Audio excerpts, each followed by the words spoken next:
Nilai sikap dan kepuasan kerja. Mengapa penting mempelajari nilai dalam perilaku organisasi? Nilai penting untuk dipelajari dalam perilaku organisasi karena di dalamnya terletak dasar untuk memahami sikap serta motivasi dan karena nilai mempengaruhi persepsi. Ketika individu memasuki organisasi dengan mempertimbangkan sebelumnya dugaan tentang apa yang menjadi keharusan dan yang tidak menjadi keharusan.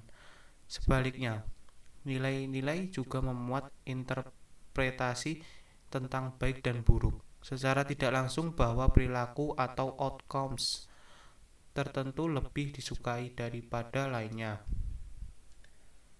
Nilai-nilai yang dianut oleh seseorang akan mempengaruhi sikap orang tersebut.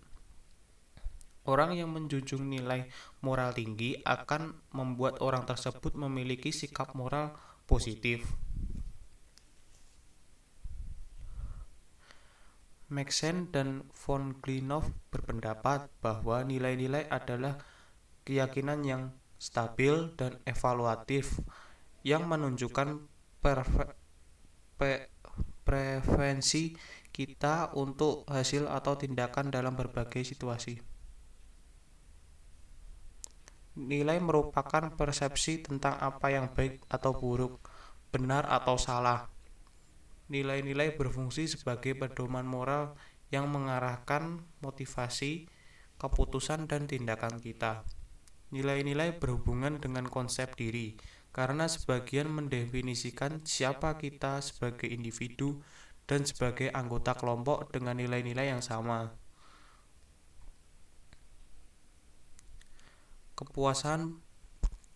Kepuasan bawahan melahirkan sikap dan perilaku bawahan pada pemimpin mereka. Seorang yang puas akan melakukan hal yang positif dan membantu pemimpin dalam mencapai tujuan organisasi. Sedangkan jika tidak puas, akan bersikap negatif dan tidak membantu pemimpin dalam mencapai tujuan organisasi. Kepemimpinan transformasional akan lebih meningkatkan kepuasan bawahan karena dengan memengaruhi 3 dimensi akan menimbulkan perasaan bangga, perhatian, penghargaan, dan adanya dorongan untuk memunculkan ide dan kreativitas yang merupakan sarana untuk aktualisasi diri sehingga dapat meningkatkan kepuasan bawahan. Apa itu nilai? Gibson dan kawan-kawan nilai-nilai atau values adalah kesadaran, hasrat, afektif atau keinginan orang yang menunjukkan perilaku mereka. Nilai-nilai personal individu menunjukkan perilaku di dalam dan di luar pekerjaan. Apabila serangkaian nilai-nilai orang adalah penting, maka akan menunjukkan orang dan juga mengembangkan perilaku konsisten untuk semua situasi.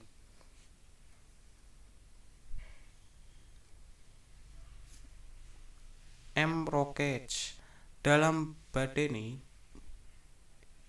nilai dapat diartikan sebagai keyakinan universal yang membimbing orang dalam bertindak dan menilai dalam berbagai situasi. Nilai mengandung unsur pertimbangan atau gagasan-gagasan seseorang individu terhadap apa yang dikatakan benar, salah, baik, atau buruk yang diinginkan.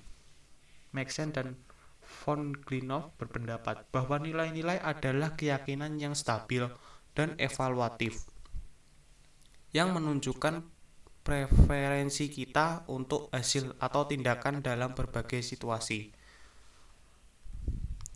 Finardi, sistem nilai pribadi seorang manajer individual mempunyai pengaruh kuat atas persepsinya tentang situasi tertentu dan perilakunya.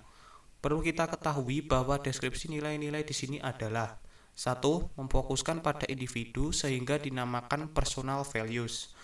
2. Sekelompok orang mungkin mempunyai nilai-nilai yang sama sehingga cenderung dinamakan shared values untuk tim, departemen, organisasi, profesi, atau seluruh masyarakat. 3. Nilai-nilai yang dianut oleh orang di seluruh organisasi dinamakan organizational values. Tipe nilai. Terdapat beberapa pendekatan dalam melakukan klasifikasi tipe nilai-nilai. Di antaranya adalah 1. Terminal dan instrumental values. Terminal values adalah keadaan akhir nilai-nilai yang diharapkan, tujuan yang orang ingin mencapai selama hidupnya. Sedangkan instrumental values adalah cara berperilaku yang disukai atau sarana bagi seseorang untuk mencapai terminal values. 2. Schwartz Value Theory meyakini bahwa nilai-nilai bersifat motivasional. Apabila berprestasi, seseorang dihargai akan mengakibatkan orang tersebut bekerja keras untuk mendapatkan promosi di pekerjaan. Nah, ini contohnya seperti ini. Lalu perbedaan nilai. Gerd Hofstede berdasarkan hasil penelitiannya menyimpulkan ada 6 variasi nilai untuk menganalisa. Variasi budaya. 1. Power distance. Jarak kekuasaan, yaitu hingga sejauh mana anggota masyarakat yang memiliki kekuasaan yang rendah menerima distribusi kekuasaan yang tidak sama. 2. Quantity dan quality. Kuantitas kehidupan adalah sampai tingkatan mana nilai-nilai seperti ketegasan, peroleh uang dan bahan material serta persaingan itu gagal. 3. Individualism versus collectivism, yaitu seseorang lebih memperhatikan diri sendiri dibandingkan kolektivisme yang menghendaki seseorang mempunyai tanggung jawab yang lebih luas, yaitu tanggung jawab sosial. 4. Uncertainty avoidance, yaitu atribut budaya yang menggambarkan sejauh mana suatu masyarakat merasa terancam oleh situasi yang tak pasti dan ambigu dan mencoba menghindari situasi itu. 5. Long term and short term orientation. Orientasi jangka panjang adalah di mana nilai-nilai yang dipakai oleh anggota masyarakat atau organisasi itu berorientasi ke masa depan serta menghargai penghematan dan ketekunan. 6. Masculinity, yaitu pembagian peran antara pria dan wanita yang di dalamnya pria memiliki sifat memaksa dan memiliki peran yang dominan, sementara wanita memiliki peran yang lebih banyak berhubungan dengan perhatian pada kualitas kehidupan dan hubungan.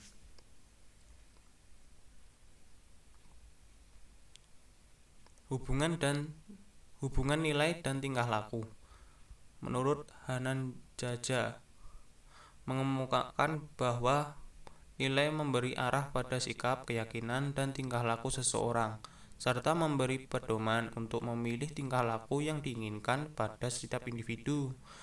Karena itu, nilai berpengaruh pada tingkah laku sebagai dampak dari pembentukan sikap dan keyakinan, sehingga dapat dikatakan bahwa nilai merupakan faktor penentu dalam berbagai tingkah laku sosial. Nilai etika dan perilaku. Menurut Wibowo, dikenal adanya 3 macam prinsip etika, yaitu utilitarianism. Prinsip ini menganjurkan untuk mencari kebaikan terbesar untuk jumlah orang yang terbesar. Individual right merupakan prinsip mencerminkan keyakinan bahwa setiap orang mempunyai hak yang memberikan mereka bertindak dalam cara tertentu. 3. Distributive justice merupakan prinsip yang menganjurkan bahwa orang yang satu sama lain harus menerima manfaat dan beban yang sama, dan mereka tidak sama harus menerima manfaat dan beban berbeda dalam proporsi terhadap ketidaksamaannya. Apa itu sikap? Sikap atau attitude oleh Kreitner dan Kinichi didefinisikan sebagai suatu kecenderungan yang dipelajari untuk merespon dengan cara menyenangkan atas tidak menyenangkan secara konsisten berkenaan dengan objek tertentu. Komponen-komponen sikap. Badeni menyatakan bahwa sikap terdiri dari 3 komponen, yaitu kognitif komponen, yaitu keyakinan, kepercayaan, pemahaman, atau pengetahuan seseorang mengenai orang, objektif, atau peristiwa tertentu. 2. Efektif komponen, yaitu perasaan seseorang terhadap sesuatu sebagai akibat dari keyakinannya atau pemahamannya. Behavior atau perilaku, yaitu tindakan nyata yang ditampilkan seseorang akibat dari perasaannya terhadap objek, orang, atau peristiwa. Sikap memengaruhi perilaku melalui maksud. Achen mengembangkan model memfokus pada intention sebagai kunci hubungan antara sikap dengan perilaku terencana. Model tersebut dapat dilihat pada gambar teori perilaku.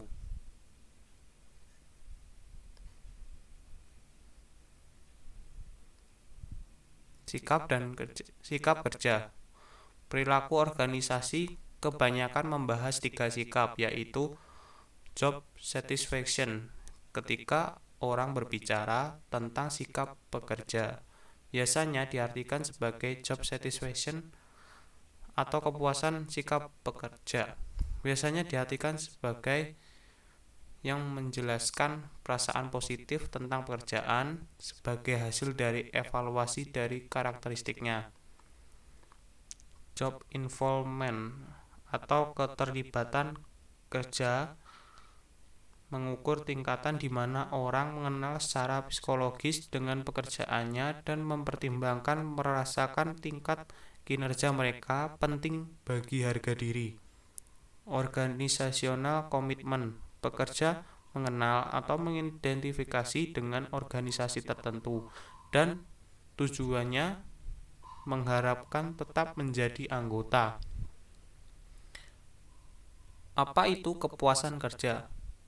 Menurut Robin dan George, kepuasan kerja atau job satisfaction dapat didefinisikan sebagai suatu perasaan positif tentang pekerjaan seseorang yang merupakan hasil dari sebuah evaluasi karakteristiknya. Menurut Locke, memberikan definisi komprehensif dari kepuasan kerja yang meliputi reaksi atau sikap kognitif, afektif, dan evaluatif, dan menyatakan bahwa kepuasan kerja adalah keadaan emosi yang senang atau emosi positif yang berasal dari penilaian pekerjaan atau pengalaman kerja seseorang. Menurut Mill, ialah serangkaian sifat lingkungan kerja yang dapat diukur berdasarkan persepsi kolektif dari orang-orang yang hidup dan bekerja di dalam lingkungan tersebut dan diperlihatkan untuk mempengaruhi motivasi serta perilaku mereka. Faktor-faktor yang mempengaruhi kepuasan kerja. Faktor-faktor yang memberikan kepuasan menurut Bloom adalah 1. Faktor individual, yaitu umur, kesehatan, watak, dan harapan. 2. Faktor sosial, hubungan kekeluargaan, pandangan kerja, kebebasan berpolitik, dan hubungan masyarakat. 3. Faktor utama dalam pekerjaan, upah, pengawasan, ketentraman kerja, kondisi kerja, dan kesempatan untuk maju. Mengukur kepuasan kerja. Menurut Robin, menyatakan bahwa dalam mengukur kepuasan kerja dapat ditentukan dari 4 faktor berikut ini. Pertama, pekerjaan yang menantang secara mental. 2. Imbalan yang adil dan promosi. 3. Kondisi kerja yang mendukung. 4. Rekan kerja yang mendukung. Lalu ada dampak kepuasan dan ketidakpuasan kerja. Dampak terhadap produktivitas menurut Lawler dan Porter mengharapkan produktivitas yang tinggi menyebabkan peningkatan dari kepuasan kerja. Jika tenaga kerja mempersepsikan bahwa ganjaran intrinsik, misalnya rasa telah mencapai sesuatu, dan ganjaran ekstrinsik, misalnya gaji, yang diterima kedua-duanya adil dan wajar dan diasosiasikan dengan prestasi kerja yang unggul. 2. Dampak terhadap ketidakhadiran dan keluarnya tenaga kerja. Menurut Robin, ketidakpuasan kerja pada tenaga kerja atau karyawan dapat diungkapkan ke dalam berbagai macam cara. Misalnya, selain meninggalkan pekerjaan, karyawan selalu mengeluh, membangkang, menghindari sebagian tanggung jawab pekerjaan mereka. 3. Dampak terhadap kesehatan. Menurut Kornhauser tentang kesehatan mental dan kepuasan kerja ialah untuk semua tingkatan jabatan persepsi dari tenaga kerja bahwa pekerjaan mereka menuntut penggunaan efektif dan kecakapan mereka berkaitan dengan skor kesehatan mental yang tinggi. Etika dalam kepuasan kerja. Kepuasan kerja adalah lebih dari sekadar memperbaiki perilaku kerja dan kepuasan kerja pelanggan. Kepuasan kerja juga merupakan masalah etika yang memengaruhi reputasi organisasi dalam komunitas. Kepuasan pekerja adalah nilai kebaikan yang dipertimbangkan sebagai kemauan baik pada employers.